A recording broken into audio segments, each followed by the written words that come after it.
Eu convido você que tem sua Bíblia para que possa abri-la no Evangelho de João, capítulo de número 6. Evangelho de João, capítulo de número 6.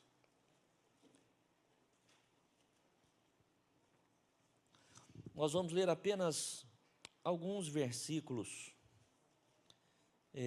a partir do verso 65.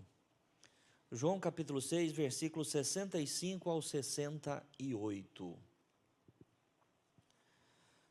Diz assim o texto sagrado. E dizia: por isso eu vos disse que ninguém pode vir a mim se por meu Pai lhe não for concedido. Desde então muitos dos seus discípulos tornaram para trás e já não andavam com ele. Então disse Jesus aos 12: quereis vós também retirar-vos? Respondeu-lhe, pois, Simão Pedro: Senhor, para quem iremos nós? Tu tens as palavras da vida eterna. Amém. Os irmãos podem se assentar em nome de Jesus. Os nossos irmãos, alguns dos irmãos que estão aqui conosco, que participam das nossas manhãs de oração, certamente já se recordaram que na quarta-feira de manhã, e nas nossas manhãs de oração, tem um período curtinho, 5, 10 minutinhos, onde nós compartilhamos a palavra, e me veio ao coração, na quarta-feira de manhã, de compartilhar esta palavra com os irmãos, coisa assim rápida, muito rápido. Mas depois eu fui para casa e o Senhor foi trabalhando no meu coração acerca daquilo que Ele estava falando conosco, e eu senti o desejo de estar compartilhando esta mensagem com os irmãos nesta noite. É claro que o que eu vou pregar aqui não foi o que foi dito na quarta-feira, porque ali é um momento muito rápido, mas Deus tem algo tremendo para falar conosco. Queridos irmãos, eu sempre parto do pressuposto que qualquer pessoa, os que estão aqui conosco nesta noite, mesmo aquele que está à distância, que está através da live, eu sempre parto do pressuposto que vocês que estão aqui, que vocês que estão conosco neste culto, são pessoas sérias, são pessoas interessadas nas coisas de Deus. Amém, irmãos?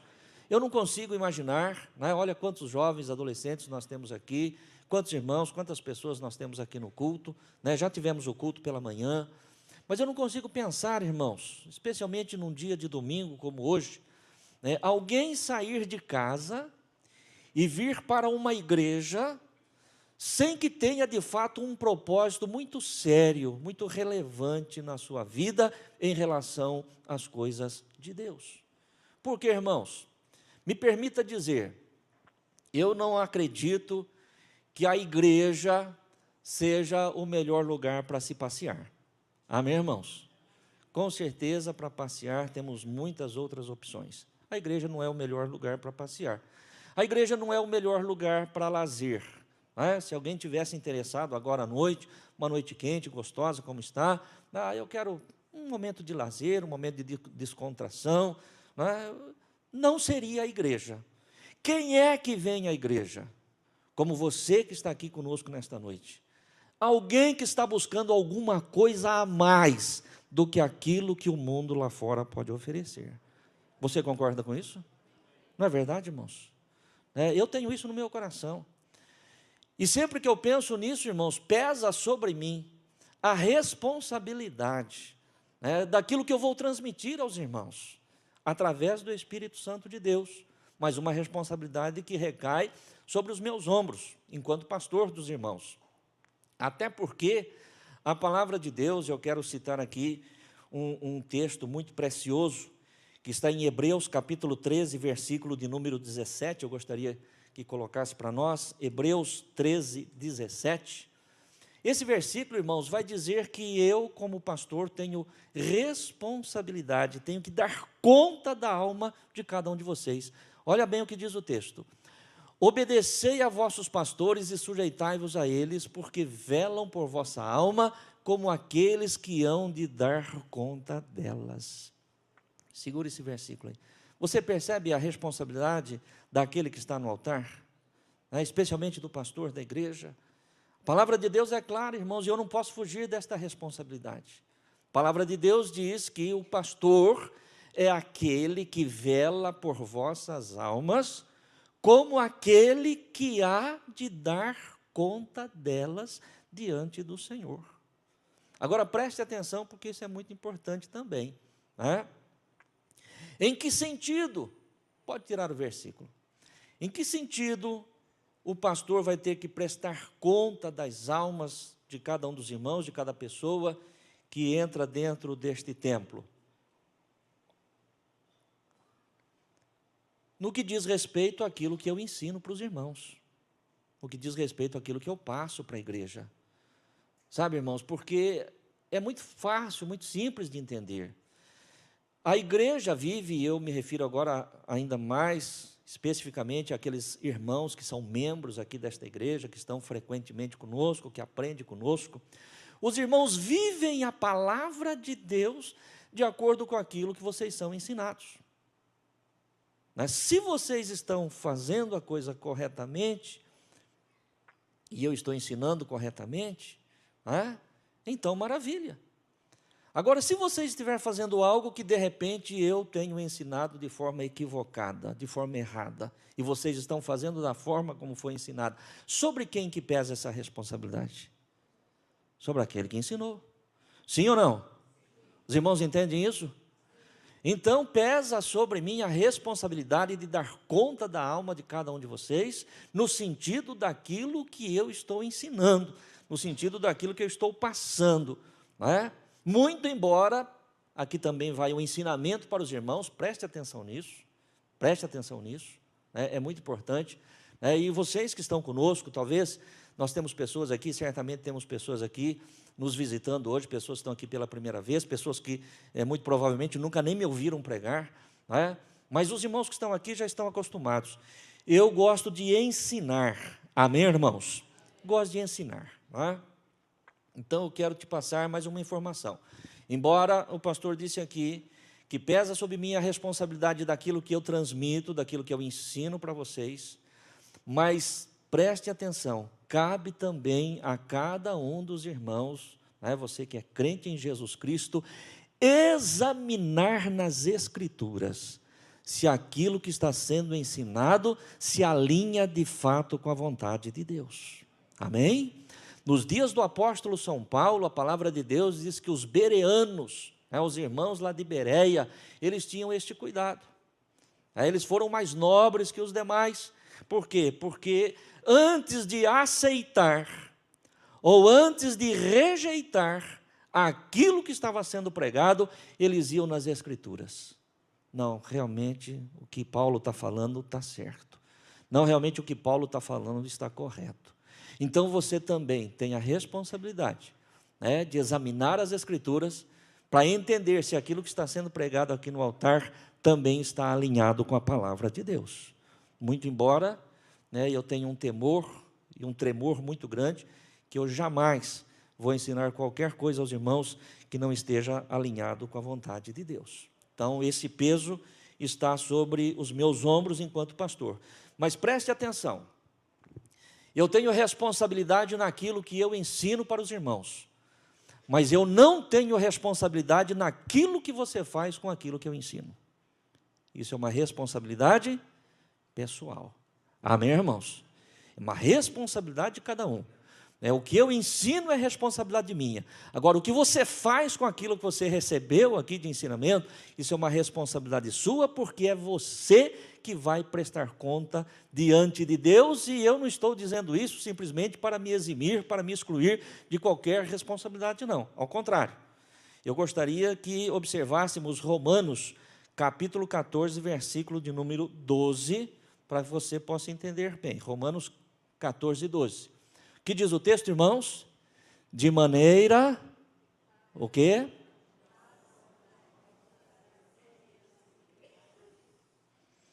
Vamos sintonizar, irmãos? Vamos entrar no mesmo alinhamento aí? Eu falei da minha responsabilidade, todo mundo ficou olhando, né? Agora estamos falando da sua. Então leia, viu? E entenda. Vamos juntos? De maneira que cada um de nós dará conta de si mesmo a Deus. Cada um dará conta de si mesmo a Deus. Amém? Isso aqui é uma introdução à palavra, nós não entramos ainda na mensagem, né? É importante para você entender. Mas esta palavra também, irmãos, que o Senhor colocou no meu coração e que eu quero compartilhar com você, não é aqui nenhum julgamento, amém, irmãos? Não é uma palavra aqui de condenação, de apontamento, pelo amor de Deus, longe de mim isso, tá? Deus não me colocou como juiz de ninguém. Eu estou aqui para ensiná-los de acordo com a palavra de Deus. Mas será uma palavra de reflexão, né? Especialmente numa noite especial como esta, que é a noite em que nós vamos participar do corpo e do sangue do Senhor. Nós temos lá em 1 Coríntios, capítulo 11, verso 28, né, o início do versículo, só para você entender aquilo que o pastor está dizendo. 1 Coríntios 11, 28. A palavra de Deus diz: examine-se, pois o homem a si mesmo. É só isso. Você vai ouvir, você vai se autoexaminar com a ajuda do Espírito Santo, para você poder entender e viver aquilo que Deus tem para você. Amém? Muito bem, dito isto, nós vamos entrar então no texto que nós acabamos de ler. João capítulo 6, versículos 65 ao 68. Estes versículos eles estão dentro de um contexto, né, de todo o capítulo 6 do Evangelho de João, que você pode depois ler na tua casa, e ali, só para te posicionar, em João capítulo 6, fala a respeito do milagre, do primeiro milagre, ou do milagre da primeira multiplicação dos pães e dos peixes que Jesus operou. Você pegando o texto ali, você vai ver, Jesus estava ensinando uma multidão, já se fazia tarde, os discípulos sugerem ao Senhor para dispensá-los, porque eles estavam longe da cidade, né?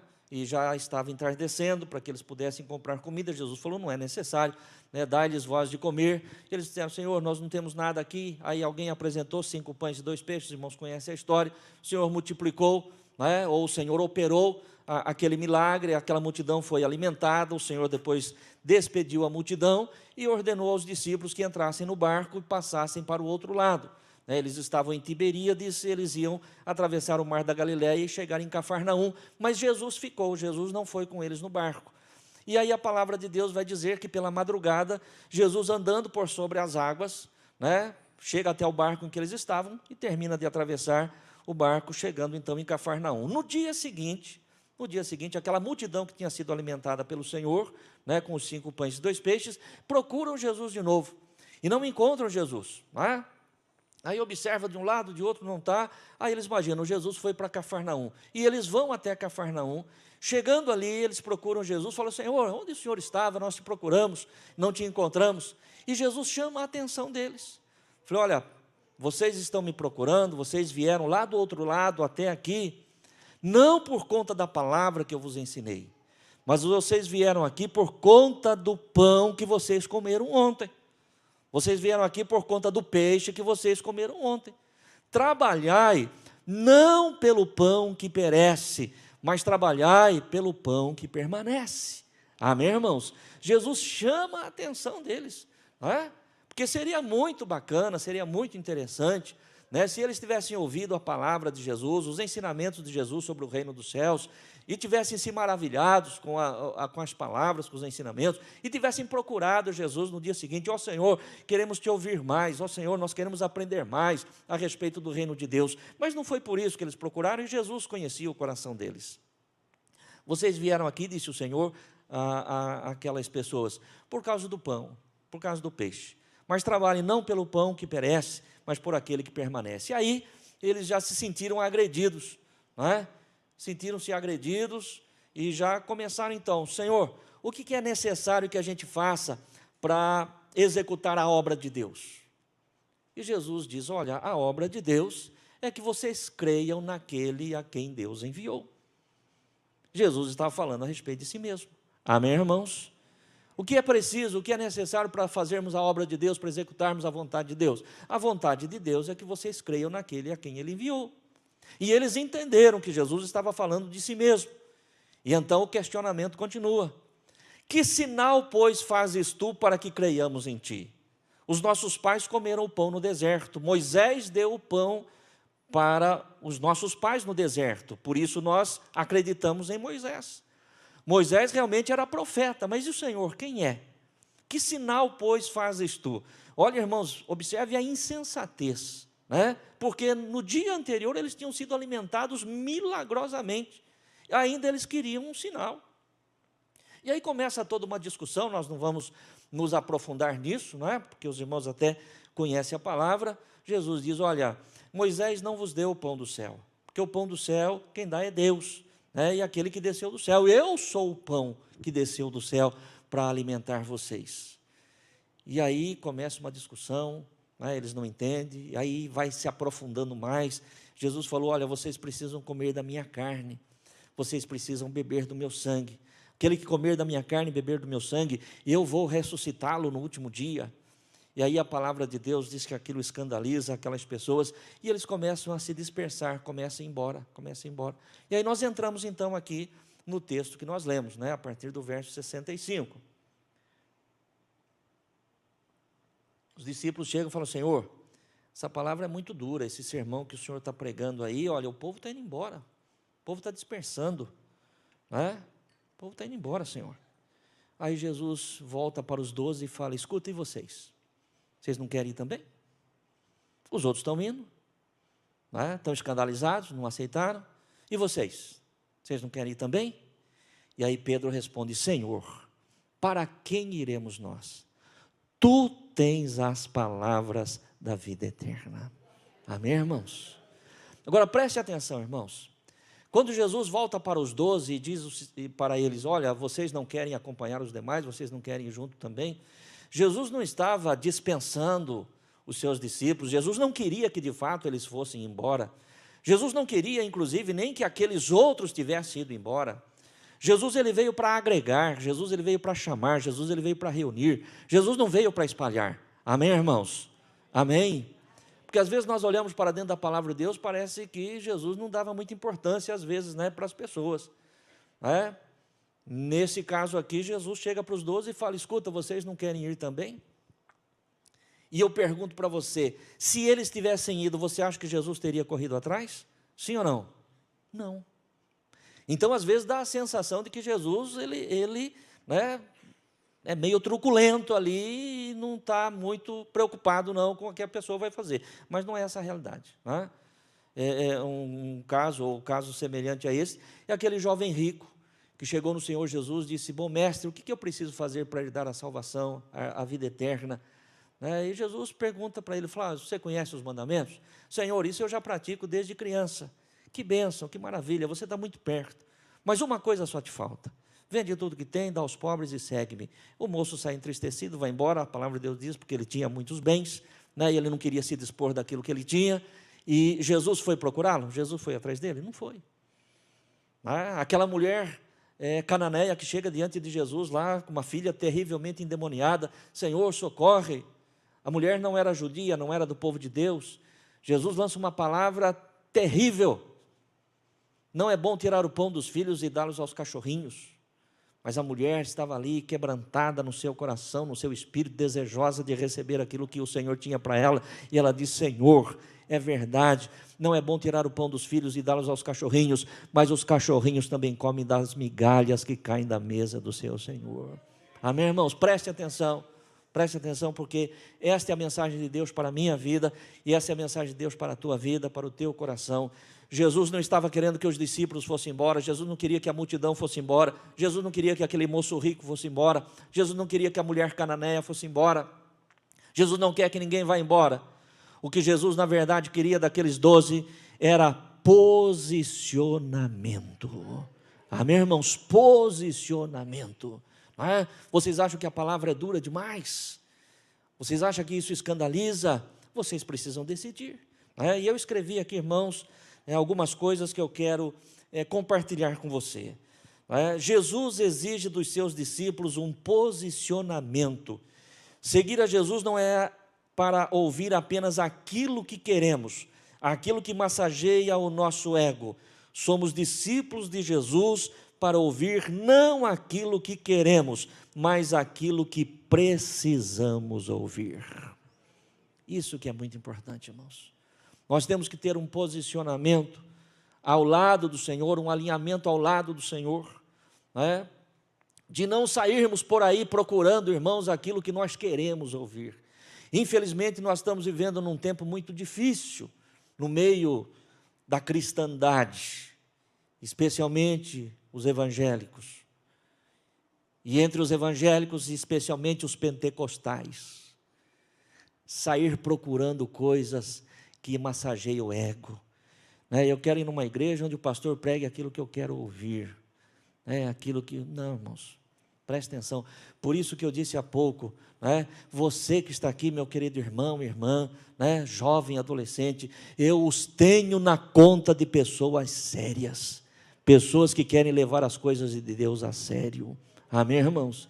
Que não estão preocupadas em ouvir palavras que massageiam o ego, que venha simplesmente ser agradável aos teus ouvidos. A palavra de Deus, através do apóstolo Paulo, diz que nós viveríamos dia, e eu creio que esses são os dias, em que as pessoas teriam comichão nos ouvidos, para ouvir apenas aquilo que agrada.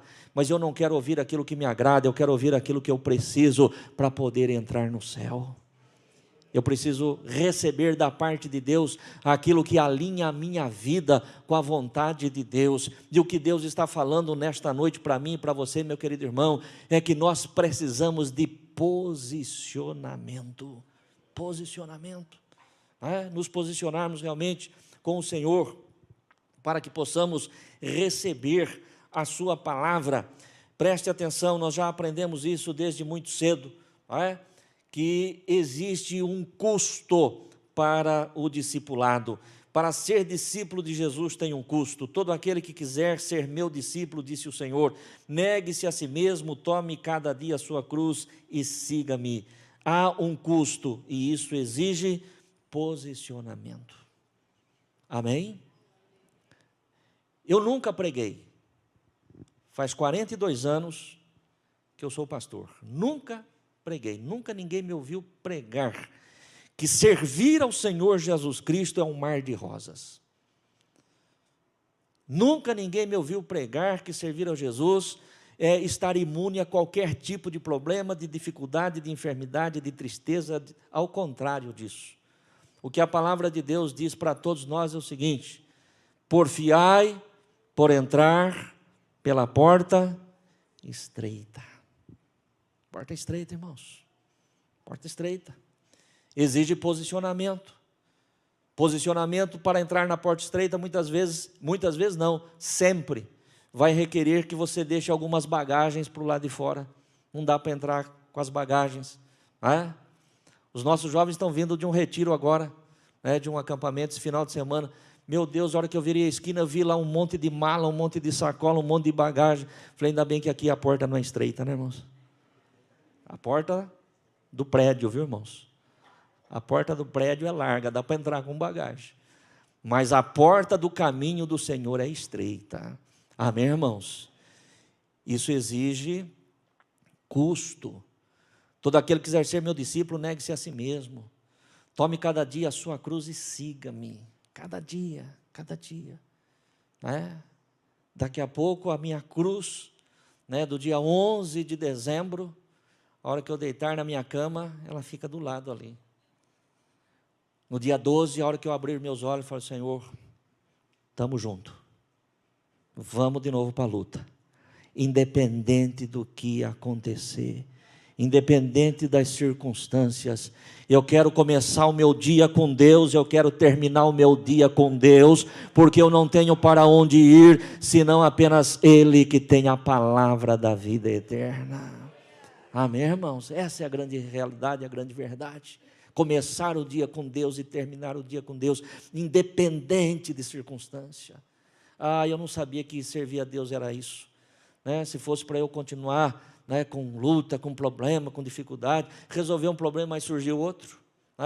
Fui lá na igreja, o pastor orou, fiz a campanha, fiz a corrente, aquele problema resolveu, mas agora eu estou numa tribulação. Nosso descanso não é aqui, irmãos. Amém, igreja? Nosso descanso não é aqui, não. viu? Então tenha isso no teu coração, tá? Eu não quero com isso entristecer o teu coração, nem tampouco dizer que Jesus Cristo não opera, que Jesus Cristo não faz, que os milagres não acontecem, que as bênçãos não são derramadas. Ao contrário disso, não é? Eu tenho certeza absoluta, não é, que a grande maioria dos irmãos, poderíamos talvez dizer todos os irmãos, não é, são pessoas que têm desfrutado das bênçãos do Senhor, desfrutado da graça do Senhor nosso Deus. Todos nós temos, irmãos, todos nós temos desfrutado do amor e da graça do Senhor nosso Deus. Porém, nem todas as coisas acontecem do jeito que nós queremos. Nem tudo sai do nosso jeito. Amém, irmãos? Não. Né? E nós temos que entender isto. Ainda antes de ontem eu visitava um casal de irmãos, e eu falei isso hoje no culto da manhã também, né? Me lembrei. E a gente falava ali a respeito de uma situação que alguém próximo ali está vivendo, e a pessoa falou, não, mas eu falei para ela, não, você tem que confiar, né? Deus é Deus de milagre, não, Deus faz, Deus realiza, Deus isso, Deus aquilo, Eu falei, não, de fato é isso mesmo. Eu falei, nosso Deus é um Deus poderoso, nosso Deus é um Deus que faz, o nosso Deus é um Deus de milagres, o nosso Deus é um Deus que realiza, mas Ele faz se Ele quiser, e nós temos que saber isso. Amém, irmãos? Esse negócio de que eu sirvo a Deus, eu sou fiel a Deus, eu vivo em santidade, isso e aquilo e aquele outro, que é uma obrigação de todo crente, né? Se fazemos e devemos fazer, não estamos fazendo mais do que o nosso dever, de sermos fiéis, de sermos santos, de vivermos a vontade de Deus. Isso não obriga a Deus, não exige a Deus a fazer qualquer coisa por nós. Ele é poderoso para fazer infinitamente mais do que aquilo que nós pedimos ou pensamos, mas Ele faz se Ele quiser fazer. Amém, irmãos? Se Ele quiser fazer. Você se lembra do apóstolo Paulo, homem de Deus, de profunda comunhão com Deus, de profunda intimidade com Deus, de um conhecimento especial, da palavra de Deus, do Velho Testamento. Ele chegou diante do Senhor e pediu ao Senhor a respeito de um espinho na carne, que a bem da verdade nós não sabemos exatamente o que é, mas era alguma coisa que o incomodava. E a palavra de Deus diz que por 3 vezes ele ora ao Senhor.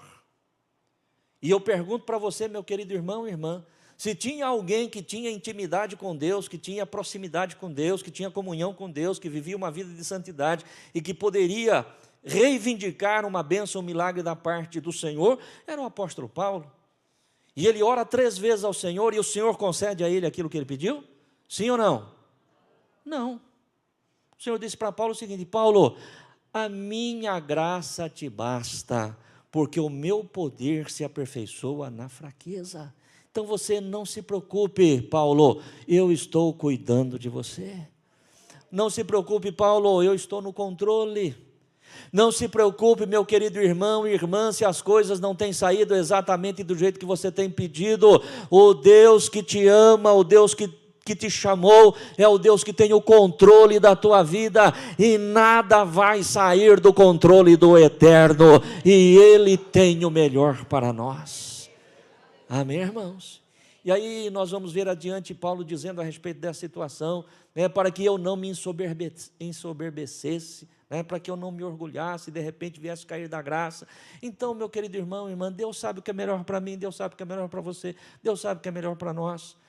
Uma das canções maravilhosas que se tem louvado a Deus nesses últimos tempos, embora já há algum tempo não se canta, mas ainda em alguns lugares, em alguns momentos louvam com essa canção, é aquela canção bonita que diz o seguinte: que se Deus fizer, Ele é Deus, e se Ele não fizer, continua sendo Deus.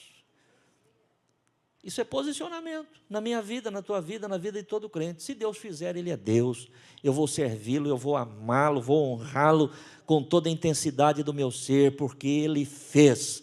E se Ele não fizer, Ele continua sendo Deus, eu vou amá-lo, eu vou servi-lo, eu vou honrá-lo com toda a intensidade da minha vida, porque Ele está no controle e Ele sabe o que é melhor. Amém, igreja? Amém, irmãos? Então, em nome do Senhor Jesus Cristo, viu? Tenha um posicionamento na condição de um homem sério, de uma mulher séria, de um jovem sério que gosta das coisas sérias, não é? Eu louvo a Deus, irmãos, louvo a Deus, né, por esta igreja, louvo a Deus por esta igreja.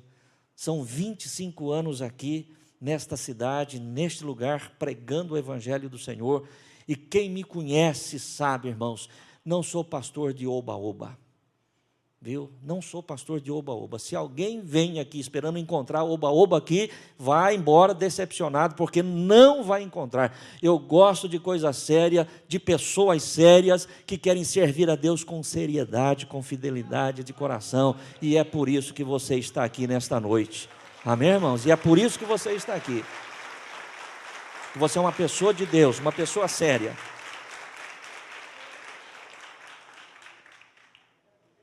Louvo a Deus por isso, viu, irmãos? Louvo a Deus por isso. Algumas pessoas às vezes pensam, né? Até alguns pregadores às vezes pensam, não, você tem que tomar cuidado com aquilo que você fala, porque o povo hoje, irmãos, tem muita gente séria querendo servir a Deus de forma séria, num lugar sério. Amém, irmãos? Tem muita gente séria, viu? Tem muita gente séria, né? Pregador da palavra de Deus não pode entrar nessa, não, porque senão, não, nada disso, irmãos. Você tem que pregar a verdade, você tem que ser respeitoso com as pessoas, eu procuro ser, né? Procuro ser transparente, né? Mas pregar a verdade, porque, irmãos, a mentira nós já tínhamos lá fora, o engano já tinha lá, não é possível você sair do engano para vir ser enganado aqui dentro. Amém, igreja? Você concorda com isso? Não faz sentido, não faz sentido você sair da mentira para vir na mentira. Nós já saímos da mentira, hoje nós estamos na verdade. E conhecereis a verdade, e a verdade vos libertará. E essa verdade chama-se Jesus Cristo, o Senhor, porque Ele se autodeclarou, eu sou o caminho, e eu sou também a verdade e a vida. Amém? Então, este posicionamento que Jesus exigia, ou que Jesus esperava dos 12, e Ele teve, porque Pedro falou, Senhor, nós não vamos sair daqui. Pode falar o que o senhor quiser falar, mas nós vamos permanecer, porque só o Senhor tem a palavra da vida eterna. Mas quando nós olhamos para a história, irmãos, nós vamos observar que lá nos dias de Josué, Josué também teve que pedir um posicionamento do povo, né? Josué capítulo 24, versículos 14 e 15. Josué já tinha liderado o povo já tinha entrado na terra de Canaã, né, já tinha tomado posse tudo ali, mas alguma coisa não estava acontecendo bem ali, né, com certeza não, porque Josué chama o povo de Israel, os anciãos de Israel, e diz, agora, pois, temei ao Senhor e servi-o com sinceridade e com verdade, e deitai fora os deuses aos quais serviram os vossos pais da além do rio e no Egito, e servi ao Senhor. Porém, se vos parece mal aos vossos olhos servir ao Senhor, escolhei hoje a quem servais. Se os deuses a quem serviram os vossos pais, que estavam da além do rio, ou os deuses dos amorreus em cuja terra habitais. Porém eu e a minha casa, disse Josué, serviremos ao Senhor. O que Josué estava falando para o povo ali é o seguinte, olha, o Senhor já nos tirou lá do Egito, o Senhor nos conduziu pelo deserto, 40 anos, nos sustentou, passamos o Jordão, o Senhor nos deu a terra, né? Cada um de vocês agora já estão de posse da terra, já estão morando bem, né? Já tem os seus rebanhos, tem aí a sua plantação, enfim, mas vocês precisam tomar uma posição. Porque não adianta vocês ficarem aqui desfrutando daquilo que Deus deu, daquilo que Deus fez, e continuar servindo os deuses que os vossos pais serviam da além do rio. Né? Vocês precisam se posicionar, disse Josué para os filhos de Israel. Se vos parece mal aos vossos olhos servir ao Senhor, escolhei hoje a quem servais. Isto é posicionamento. Servir a Deus dessa forma para você não serve, não encaixa, não dá certo, você tem que se posicionar. Escolhei hoje a quem servais. Se os deuses que serviram os vossos pais estavam da além do rio, os deuses dos amorreus, em cuja terra habitais, mas eu, disse Josué, já fiz o meu posicionamento, já tomei a minha decisão. Eu e a minha casa serviremos ao Senhor. Amém, irmãos? Preste atenção nisso, irmãos. independente do que acontecer, com quem acontecer, né? Se é do teu lado, se é na tua frente, se é atrás, não importa quem escolheu o quê, quem foi para onde, não importa. Se posicione ao lado do Senhor nosso Deus. É o único que vale a pena, irmãos. Nada mais e ninguém mais além do Senhor nosso Deus. Então Josué levou o povo a uma tomada de decisão. Quando nós vamos olhar ainda para as Escrituras, alguns anos depois, ou vários anos depois, né, nós vamos ver também nos dias do profeta Elias, está em 1 Reis, capítulo 18, verso 21. 1 Reis 18, 21. Nos dias do profeta Elias, né, quando Acabe reinava sobre Israel, o povo também começou a se apartar de Deus, se distanciar de Deus, virar as costas para Deus. Elias era o profeta de Deus, a boca de Deus naqueles dias na terra. E Elias chama então as pessoas, chama o povo e também exige deles ali uma posição. Então Elias se chegou a todo o povo e disse: até quando cocheareis entre dois pensamentos? Até quando você vai ficar com o pé em duas canoas? Até quando você vai ficar para lá e para cá? Se o Senhor é Deus, segui-o. E se Baal, segui-o. E o texto termina dizendo: porém o povo não lhe respondeu nada. Elias chega para o povo e diz: escuta, vocês precisam tomar uma decisão. Quem que é o Deus de vocês? É Baal? Então siga Baal. É o Senhor? Então siga o Senhor. A palavra de Deus diz que o povo ficou quieto. Mas um pouco mais na frente nós vamos ver, né, que quando Elias desafia os profetas de Baal, os irmãos conhecem também essa história, né, e o Senhor derrama fogo ali sobre o altar, consome o holocausto, os 450 profetas são mortos à espada. Aí o povo se desperta e começa a dizer: só o Senhor é Deus, só o Senhor é Deus, só o Senhor é Deus. Tomaram uma posição pelo Senhor. Amém, igreja? Isso é muito importante para nós. Existe também algo muito interessante que eu quero ainda compartilhar, já estamos chegando ao final da mensagem, que é a respeito das 7 igrejas do Apocalipse, as 7 igrejas da Ásia, né? E segundo os estudiosos, e eu concordo com isso, né? Segundo os estudiosos, cada uma daquelas 7 igrejas, elas representam um período da história do cristianismo, né? Se você pegar cada uma das igrejas, desde Éfeso, né, a primeira, e vai passando, cada uma das igrejas representa um período da história.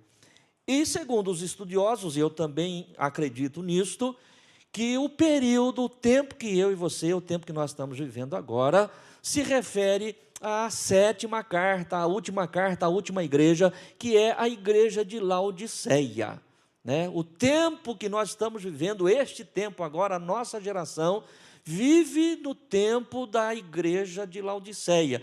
E a respeito da igreja de Laodiceia, nós vamos ver Apocalipse capítulo 3, versos 14 ao 21, vamos ver aí as características desta igreja, associando, né, com o tempo em que nós estamos vivendo.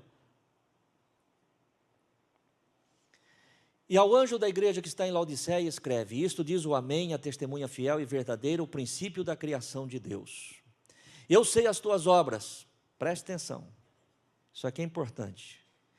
Eu sei as tuas obras, que nem és frio, nem quente. Tomara que foras frio ou quente.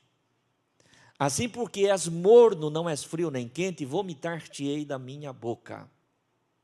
Como dizes: rico sou e estou enriquecido e de nada tenho falta, e não sabes que é um desgraçado, miserável, pobre, cego e nu.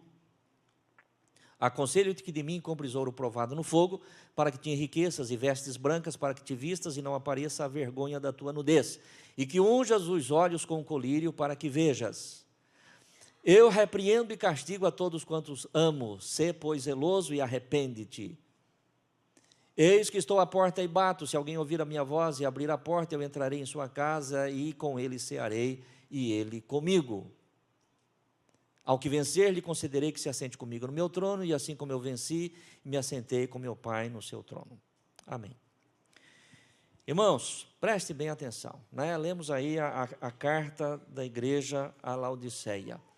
Uma igreja orgulhosa, né, pela sua riqueza, né, pelos seus recursos materiais, pela sua posição, mas segundo as palavras do próprio Senhor Jesus, uma igreja que não era nem quente e nem fria. Nem quente e nem fria. E se orgulhava daquilo que ela era, se orgulhava daquilo que ela tinha. E o Senhor diz que vocês tomassem um posicionamento, falando à igreja de Laodiceia, que vocês fossem quente de fato, que fossem quente verdadeiramente, ou então que fosse frio de uma vez. Mas não és nem quente nem frios, sois mornos, e porque sois mornos, vomitar-te-ei da minha boca, disse o Senhor. Então veja bem, irmãos, que a situação daquele que não se posiciona é muito ruim. É muito ruim. Mas eu louvo a Deus, irmãos. Eu disse aqui ao início, quero repetir, para que você tenha boa compreensão, bom entendimento. Essa palavra não é palavra de repreensão, não é palavra de exortação, no sentido de julgamento, é uma palavra de reflexão. Eu sempre gosto de me lembrar, irmãos, daquela passagem bíblica que fala do rio que sai lá do trono de Deus, onde o anjo vai medir e o profeta vai andando, primeiramente as águas pelos tornozelos, depois pelo joelho, depois pela cintura e depois a água que tem que se atravessar a nado, águas profundas. É uma palavra para a nossa reflexão. Como é que eu estou, irmãos? Porque se você está quente, há possibilidade de você se tornar ainda mais. Se está frio, há possibilidade de se aquecer. Se a água está pelos tornozelos, pode chegar nos joelhos. Se está no joelho, pode chegar até a cintura. Se está a cintura, dá para ir um pouco mais e atravessar a nado. Amém, igreja? Amém. Todos nós podemos e devemos melhorar na presença do Senhor. Veja bem, uma igreja orgulhosa da sua condição, da sua posição, mas ela não percebeu que Jesus estava do lado de fora, porque o texto sagrado vai dizer: eis que eu estou à porta e bato, se alguém ouvir a minha voz e abrir, eu entrarei. Agora, quem está à porta e bate, eu pergunto para você, está do lado de dentro ou do lado de fora? Do lado de fora. Quem está do lado de dentro não vai bater. Se Jesus está batendo a porta da igreja de Laodiceia, é porque esta igreja cheia de pompa, cheia de orgulho, cheia de ser, na verdade não tinha a presença de Jesus dentro dela. E isso é triste demais. Mas eu quero encerrar, irmãos, lendo com você um último versículo, Apocalipse capítulo 22, versículo de número 11. A palavra do Senhor diz: quem é injusto, faça injustiça ainda, quem está sujo, suje-se ainda. Nós vamos ficar com a parte B aqui, porque aqui, graças a Deus, ninguém é injusto, para cometer mais injustiça ainda, e ninguém está sujo também. Fomos lavados e remidos pelo sangue do Cordeiro. Amém, irmãos? Estamos vivendo o período da igreja de Laodiceia, mas nós não somos a igreja de Laodiceia, porque o Senhor não está do lado de fora, o Senhor está do lado de dentro. Não somente do lado de dentro destas portas, mas do lado de dentro do nosso coração. Amém, irmãos? Porque nós já nos posicionamos um dia. Amém? E se de repente tem alguém aqui que está meio balançado, essa palavra é para a tua reflexão, para você ajustar aí. Mas eu quero ficar com a parte B do versículo que diz o seguinte: quem é justo, faça justiça ainda, e quem é santo, seja santificado ainda. Se santifique mais. Deus, santifique mais, se posicione mais. Uma das coisas, irmãos, que eu tenho dito repetidas vezes, e que está frequentemente dentro do meu coração, e nós já estamos encerrando, é que nós estamos aqui de passagem. Eu frequentemente estou falando isso com irmãos, com pessoas, numa conversa pessoal. Nós estamos aqui de passagem, daqui a pouco nós não estamos mais aqui. Amém, igreja? Não adianta ficar aí, disperso, com coisas para lá e coisas para cá, nos prendendo, nos tirando do foco daquilo que é o plano de Deus, daquilo que é a vontade de Deus. Temos que trabalhar, é verdade, temos os nossos projetos, é verdade, temos a nossa casa, a nossa família, nada disso, irmãos, nós estamos excluindo, não estamos falando a respeito de outra coisa, não, mas os nossos olhos têm que estar voltados para o alto. Antigamente, irmãos, quando eu comecei na fé, e eu repetia aquilo que eu ouvia, e penso que talvez estivesse certo, mas hoje eu já mudei um pouquinho o conceito. Antigamente eu dizia o seguinte: irmãos, Vivam hoje como se Jesus voltasse amanhã. E parecia assim uma grande mensagem. Vivam hoje como se Jesus voltasse amanhã. Mas eu hoje estou dizendo o seguinte: vivam hoje como se Jesus voltasse hoje. Amém, irmãos? Porque esse culto pode não acabar. Esse culto pode não terminar. Você entende isso? Então eu pergunto para você, irmãos, vale a pena ficar amarrado, preso com coisas aqui desse mundo, dessa vida, sendo que daqui a pouco nós vamos embora e tudo que nos resta e tudo que nos interessa é o nosso posicionamento que tivemos em relação às coisas de Deus? Amém, irmãos? Coloque-se de pé no teu lugar. Aquele que é justo, faça a justiça ainda, e quem é santo, seja santificado ainda. Você foi chamado para isso. Nós fomos chamados para isso. Somos a igreja do Senhor Jesus Cristo. Amém, irmãos? Feche teus olhos, fale com Deus. Nós vamos participar do corpo e do sangue do Senhor agora. E que você diga: Senhor, muito obrigado. Obrigado porque um dia o Senhor me escolheu. Eu e você, meu querido irmão, nenhum de nós, nenhuma pessoa, poderíamos fazer parte do povo de Deus. Nós estávamos separados do Senhor por conta do pecado. O pecado separou o ser humano de Deus. Nós fazemos parte disso, estávamos separados. Mas um dia o Senhor nos chamou, nos resgatou. A palavra de Deus, de uma forma muito clara, através do apóstolo Pedro, diz que não foi com ouro, a prata ou qualquer outra coisa corruptível deste mundo que nós fomos comprados da nossa vã maneira de viver, mas fomos comprados pelo precioso sangue de Jesus. Pelo precioso sangue de Jesus, irmãos, preste atenção. Não sei se você tem essa consciência, mas eu gostaria muito que isso estivesse muito vivo dentro de você. Meu querido irmão e irmã, aqui está um povo que vai morar com Deus por toda a eternidade. Amém, irmãos? Por toda a eternidade nós vamos estar com Deus. Olha que coisa tremenda, irmãos. Então não vale a pena desviarmos o foco daquilo que realmente é a vontade de Deus.